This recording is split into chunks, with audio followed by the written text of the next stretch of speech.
Car రెంట్‌కి తీసుకుని సరదాగా బయటికి వెళ్ళాలనుకుంటున్నారా? అయితే వెంటనే ఈ నెంబర్‌కి కాల్ చేయండి. నమస్కారం అమ్మా. నమస్తే అమ్మా. అమ్మ, చనిపోయిన వారి ఫోటోలకు నైవేద్యం పెట్టాల్సిన అవసరం ఉందా అమ్మా? అసలు చనిపోయిన వాళ్ళని దేవుడి గదుల్లోనే పెట్టం కదా, పెట్టకూడదు. దేవతలు వేరు, పితృదేవతలు వేరు, ఇద్దరు వేరు వేరు ఉన్నారు. వీళ్ళు పితృదేవతా గణంలోకి చేరుకోబోతున్నారు. ఇంకా వీళ్ళు పితృదేవతలుగా పూర్తిగా అవ్వలేదు, ఆ గణంలోకి వెడుతున్నారు.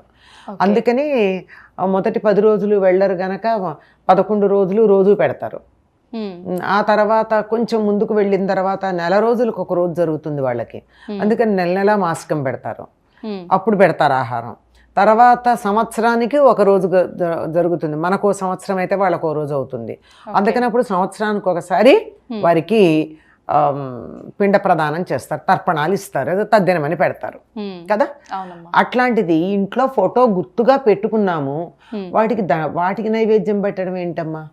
నైవేద్యం అనేది దేవతలకు పెట్టేది. మరి వీళ్ళంతా పితృదేవతల గణానికి చెందుతున్నారు కదా, వాళ్ళకి పెట్టేటప్పుడు స్వాహ అని పెట్టకూడదు. అందుకని వాటికి పెట్టే పని లేదు. వాళ్ళకి పిండ ప్రదానాలు చేయాలి, తర్పణాలు చేయాలి తప్ప రోజు నైవేద్యాలు పెట్టడం అన్నది ఎక్కడా లేదు.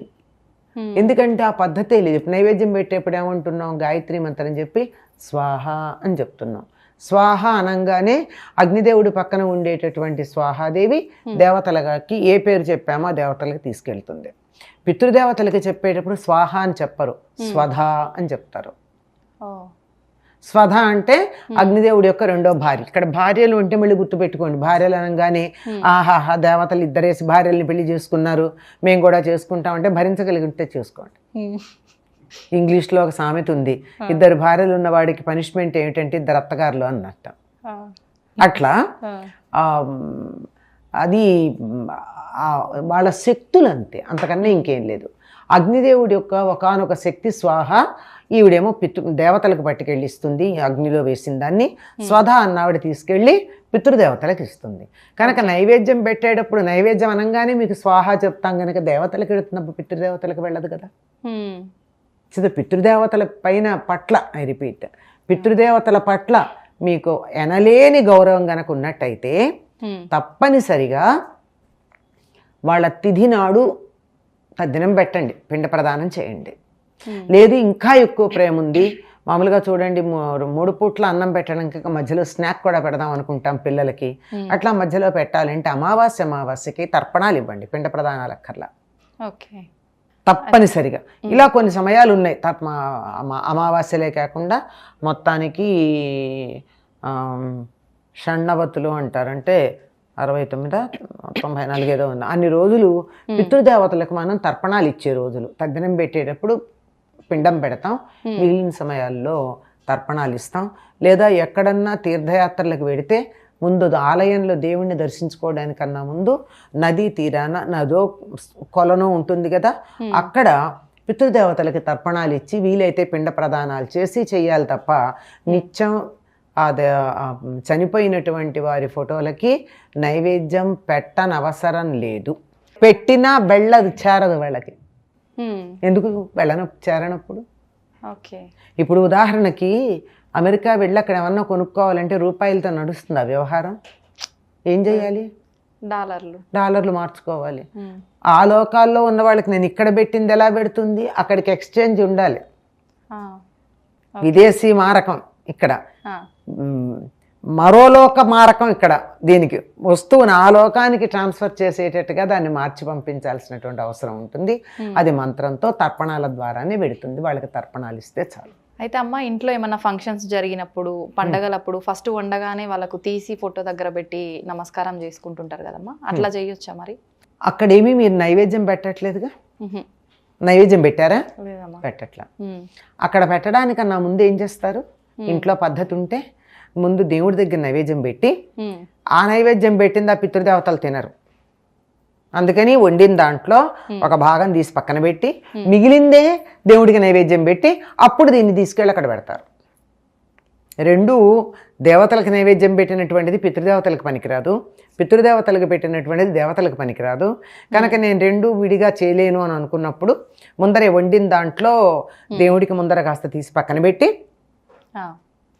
ఆ తర్వాత కొంత పితృదేవతలకి తీసి పక్కన పెట్టి ముందు దేవుడికి నైవేద్యం పెట్టి ఆ తర్వాత దీన్ని తీసుకెళ్ళి ఆ ఫోటో దగ్గర పెడతారు. మళ్ళీ దాన్ని తీసుకొచ్చుకొని తినొచ్చా అమ్మ ఫోటోల దగ్గర పెట్టింది? సాధారణంగా తినరమ్మా, నాకు తెలిసి. నేను చూసినంత వరకు అయితే తింటారమ్మా. తింటారా ఏమో మరి, నాకు తెలియదు. అట్లా పెట్టే పద్ధతి ఎక్కువగా నేను చూడలేదు, కానీ పెడితే తినచ్చు ఉంది. ఇంట్లో వాళ్ళు వాళ్ళ ప్రసాదంగా తినొచ్చు. ఇప్పుడు దేవుడికి పెట్టింది ఎట్లా తింటామో అట్లాగే పితృదేవతలకు పెట్టింది కూడా తీసుకుని గౌరవం ఉంటే తింటారు. ఇప్పుడు తద్దినాలు పెట్టేటప్పుడు అక్కడ పెట్టినటువంటిది వాళ్ళకి నైవేద్యం పెట్టింది అందరూ తలో కాస్త తీసుకుంటారు కదా, అట్లా అనమాట. అయితే అమ్మ ఇప్పుడు ఇట్లా మనం వండిన దాంట్లోంచి పితృదేవతలకు తీసి పక్కన పెట్టకుండా మనం కనుక తినేస్తే ఇంట్లో వాళ్ళకి ఏదో రకమైన ఇబ్బందులు వచ్చే అవకాశం ఉంది అని అంటుంటారమ్మా, అది నిజమే అంటారా? అది ఎంత నిజమో నాకు తెలియదమ్మా. కాకపోతే ఈ శరీరం వదిలి వెళ్ళినటువంటి వాళ్ళు బతికుండగా గొప్ప స్వార్థపరులు గనక అయినట్టయితే ఆ జీవుడు ఇంకా పైలోకాలకు ఉద్ధరించబడకపోయి ఉంటే, ఉద్ధరించేస్తే వాడు పైలోకానికి వెళ్ళిపోతే పర్వాలా. కొంతమంది వెళ్ళరు కదా, ఉండిపోతారు కదా. వాళ్ళకి వాళ్ళు పైకి వెళదాం అనుకుంటూ మనం చేసేటటువంటి క్రియల వల్ల వాళ్ళు పైకి వెళ్ళబోతూ ఉంటారు. కానీ వాళ్ళకు ఉన్నటువంటి వాసనలు కొన్ని ఇష్టానిష్టాలు ఉంటాయి, అవి వాటిని కిందకి గుంజుతూ ఉంటాయి. అంచేత అక్కడ ఉండిపోతూ ఉంటారు. కోరికలు తీరకుండా చచ్చిపోయిన వాళ్ళు, అట్లా అకాల మరణం చెందిన వాళ్ళు, వృద్ధులు కాదు, అకాల మరణం చెందినటువంటి వాళ్ళు, చిన్నతనంలో పోయిన వాళ్ళు, బతికుండాలను కోరికుండగా పోయిన వాళ్ళు ఉంటే అట్లాంటి వాళ్ళు ఇంకా పైన వాళ్ళకి వీసా తయారైంది, పాస్పోర్ట్ తయారైంది కానీ వీసా రాలా, అందువల్ల వెయిట్ చేస్తూ ఉంటారు. వాళ్ళ కోసం పెడుతూ ఉంటారు. అంతేకాదండి, ఇంట్లో మనం పెద్దలుగా తలుచుకునే వాళ్ళు కొంతమంది ఉంటే వాళ్ళకి బట్టలు కూడా పెడతారు. వాళ్ళ బట్టలు పెట్టి వాళ్ళ పేరుని, అంటే వాళ్ళకి ఎట్లా అందుతాయి, ఓ మనిషిని పిలిచి, మగవాళ్ళు అయితే ఒక పెద్ద ఆయన్ని మంచి పద్ధతిలో ఉన్నటువంటి వాడిని పిలిచి వాళ్ళ పేరుతో వాళ్ళకి బట్టలు పెట్టడం. ఆడవాళ్ళు అయినట్టయితే సాధారణంగా ముత్తైదువులు అయితేనే పెడతారు, లేకపోతే పెట్టరు. మరి ఇంకెక్కడ ఉందే తెలియదు. కన్నె పిల్లలకు కూడా ఆ పేరుతో పెట్టేది ఉంది. చిన్నతనంలో వివాహం కాకుండా అమ్మాయి చచ్చిపోయింది అనుకోండి, నాకు బతకాలనుంది అనుకుంటూ చచ్చిపోయింది అనుకోండి, అట్లాంటప్పుడు ఆ కోరిక ఉంది కదా, బతకాలన్న కోరిక, దానివల్ల ఆ జీవుడు పైకి వెళ్ళడు.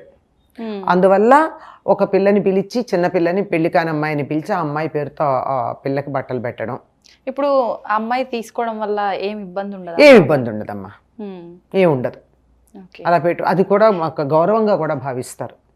ఒక ముత్తైదు పేరు మీద కానీ, ఒక కన్నెపిల్ల పేరు మీద కానీ, ఒక పెద్ద ఆయన పేరు మీద కానీ బట్టలు పెడితే తీసుకోవడం అన్నది, ఇది కొద్ది మంది గురించి అయితే అసలు ఈ పద్ధతి మనకు ఉందమ్మా. అసలు ఎట్లా అంటే, పెళ్లి జరుగుతుంటే ముందు నాంది శ్రాద్ధం చేసి తర్వాతే పెళ్లి తంతు మొదలు పెడతారు. ఆ శ్రాద్ధం అన్న పదం మనకి నచ్చదు గనక నాంది అని వదిలేస్తాం. ముందర పితృదేవతల్ని తృప్తిపరచి ఆ తర్వాతే పెళ్లి కార్యక్రమంలోకి వస్తాం. ఏ శుభకార్యం చేసినా ముందు పితృదేవతలకి వాళ్ళకి తృప్తి చేసే వస్తాం. వాళ్ళ అనుగ్రహం లేనిదే ఏం జరగదు. అంచేత చేస్తాము. కాకపోతే మీరు అన్నట్టు ఈ నైవేద్యాలు పెట్టాడాలి, ఇవన్నీ మనకి సంబంధించింది. కానీ శాస్త్రంలో వాళ్ళని తృప్తిపరిచే పని ఎలాగూ ఉంది. వాళ్ళకి తృప్తిపరచడమే, తర్పణమే వాళ్ళకి ప్రధానం. అవన్నీ ఇవ్వడం జరుగుతుంది. ఇదంతా మనకి పైకి కంటికి కనిపించే వ్యవహారం. అంటే మొత్తానికి పితృదేవతలను తృప్తిపరచాలని అయితే ఉంది, ఉన్నమా తప్పని. ఈ రకంగా అయితే ఎవరికి నచ్చినట్టు వాళ్ళు చేసుకుంటారు. శాస్త్రం ఎలాగో వేరే ఉంది, దాని అర్థాలు మనకి తెలియవు గనక ఆ పురోహితుడు చేసేస్తూ ఉంటాడని. నేను అవును, అయ్యగారు రకరకాల పేరుతో పిలుస్తారు కదా, బ్రహ్మ అంటారు, అయ్యగారు అంటారు, పురోహితుడు అంటారు, ఏదో పేరు. ఆయన చేసేస్తూ ఉంటాడు, మనకు అర్థాలు తెలియవు. మనకి తెలియడం కోసం మనం ఇచ్చేసుకుంటాం అంతే. చక్కగా తెలియజేశారమ్మా, నమస్కారం.